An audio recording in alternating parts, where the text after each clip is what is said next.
Hey everybody, welcome to the THC Foodie, where we discuss the business side of cannabis and infused edibles. And today we're discussing SB184, kind of going back in time a little bit to a few weeks ago when SB184 passed the Senate and was going on to the House of Representatives. Here's some insight from LaynieGanja, who was part of the movement to help educate Colorado senators about SB184. Yeah, well, we got together just to kind of discuss the logistics and everything of the bill and kind of get everyone prepared for lobby day. And it was for SB 184 that we wanted to talk about. And that is regarding social consumption of cannabis. So it's a way for a pre-existing business to apply for a marijuana license and be able to have legal consumption in their business. So it's very exciting because places that are like, I don't know, like you could have a favorite yoga place or an art gallery or your favorite bookstore or cafe, and they could get this marijuana license that allows you to smoke in there. Yeah. Now that's just specific for the state, or is that for all legal states? It would be specific to Colorado. So what we did was we went to the Colorado State Capitol, talked to our legislators. We talked to the Senate because we knew they were the ones that were going to get the bill first, and it has to pass the Senate in order to go off to the House. And sure enough, it passed. So we are so excited that we were able to inform them enough because this is something that people have wanted for a long time. And it really, to me, is honestly a community issue, even more so than a marijuana issue, because people, you know, we still are in a day and age where people are very bothered by public consumption, and they don't want you smoking in the park where their children might be. They don't want you smoking on the sidewalks where they're walking. So we just still live in an age where people are uncomfortable with that. And so we had this community problem and felt like SB 184 was a wonderful solution for it, where these businesses can operate as their pre-existing business, but just be open and friendly for cannabis consumption. And I think that's really cool because I know there was a previous bill that got put into place where they were saying that a bar could allow cannabis consumption, which I think is really cool, but it's still too early, in my opinion, to combine cannabis with alcohol. And I feel like it would just leave a door open for people to wrap cannabis into the negative things that sometimes people respond to with alcohol. Yeah. So like sometimes the aggression or, violence or whatever. And the last thing we want is for a bar to be like, yeah, we allow cannabis now. And then some fight breaks loose and they blame it all on cannabis. Right. And it gives cannabis a bad name.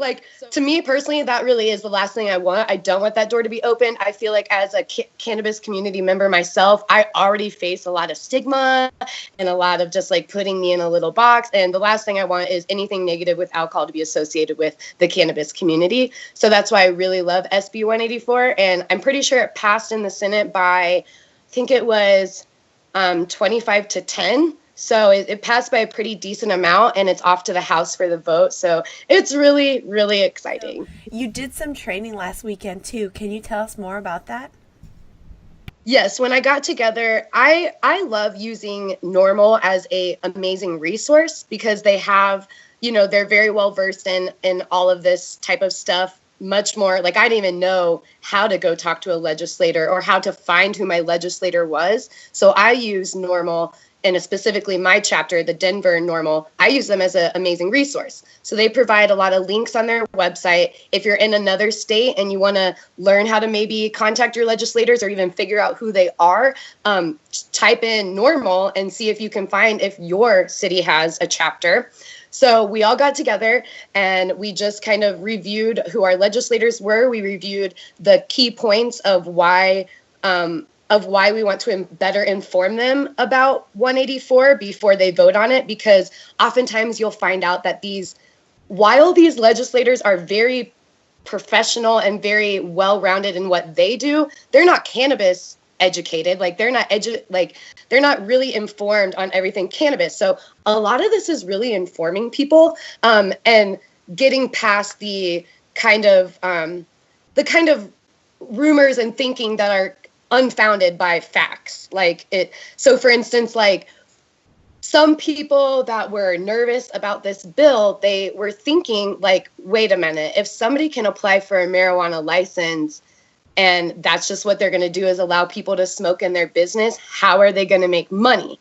And they were thinking like, oh, they're going to want to illegally sell cannabis and cannabis products in this business, and that's how they're going to make money. But the reality is what we had to inform them and kind of drive home is, look, these are pre-existing businesses that can now become the hotspot because they accept the cannabis community and allow cannabis in there. It's not like somebody's just creating a club and like, oh, I'm just going to create this building where I let everyone come and smoke and I'm going to like secretively, like illegally sell cannabis and cannabis products to make my money. Like really, that's not, I feel like that was like a fear and like a thinking that they all had. And we had to like talk through that with them. Are you on mute?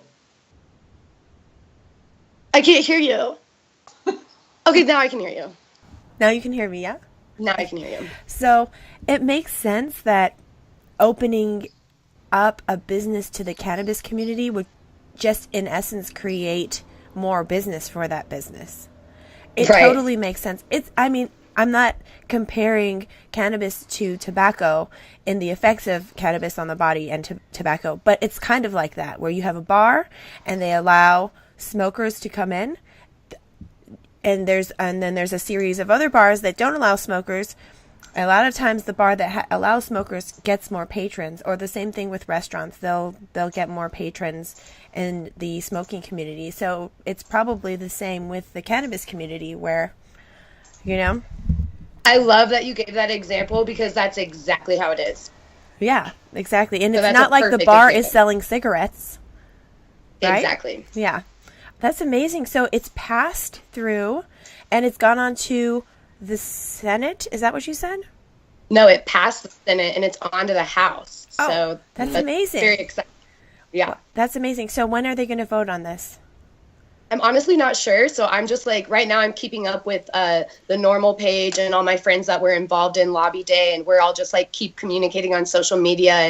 And some of my friends have been at the Capitol like every single day this week because there's so many laws regarding marijuana that are being discussed in the Capitol right now. So there's a bunch of people from our community that have been spending a lot of time at the Capitol this week. And it's amazing. And honestly, I can, even just by me sharing what I'm doing and sharing posts and things about this on even Facebook, I can tell that even I'm inspiring people to not be so afraid to speak up or not be so afraid to go find out who their legislators are and maybe give them a call or write them a letter about how this might directly affect them or what it would mean to them for them to support a bill like this. So I can tell that by just us doing this and being so vocal, we're really inspiring others, and it feels so good. That's amazing. When is your next meeting for Normal? Are you going to keep being involved with them? I'm not like a Denver Normal member. I don't have a membership or anything. I'm more like an ally and just like an activist in the community. So I use them as a resource, kind of like what I said.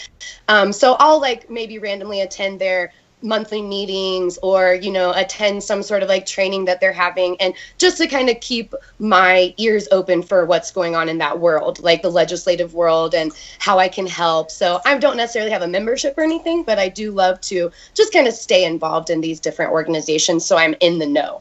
Okay, awesome.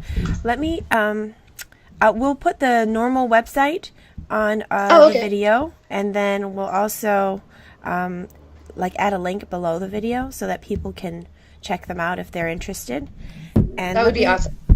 I would love to add one more thing about it. Oh yeah. Go for it. So something that was insanely inspiring to me was that literally one of the representatives spoke to us as a group, and he flat out said, look, I am a person that voted no on medical marijuana, and I voted no on recreational marijuana. And here I am all this time later realizing just how wrong and misinformed I was. And he said it was because of our stories, because of our community, because of our people coming out and directly going face to face with these senators and representatives and showing like, this is what a responsible, active person in the community looks like that also uses cannabis. Like right. this is what, you know, we're not bad guys. We're not like criminals. We're just normal people that, you know, have a really like positive relationship to this plant. And responsible.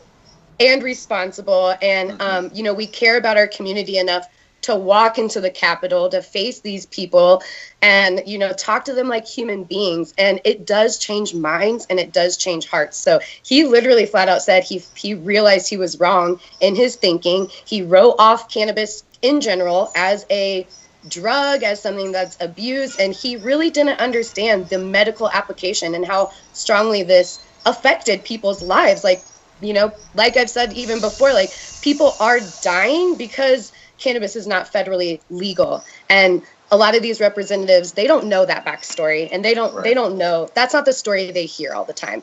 So it does make a difference to talk to them. And it was really cool that he stood up in front of our group and said that and like thanked us for being there. It was really cool. It's great. How many of you were there? Oh gosh, I would say maybe just like 10 to 15 people, I would say, probably.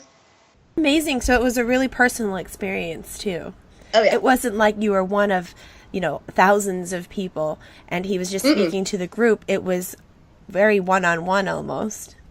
Yeah, it really was. And shaking everyone's hands, and it was a really cool experience for me personally. I had never done anything like that before, so it felt really good. It was really awesome. That's great. Awesome. And the Westward is a publication who came, they brought a reporter there and wanted to kind of be a fly on the wall as we did this. And I thought it was really awesome because they quoted me in there. So I'll share that link with you too if you want to include it. I just read an article in the Westward about breastfeeding and cannabis, and they're going to do some studies on it. So, yeah, that's really great. Okay, let me take this and make sure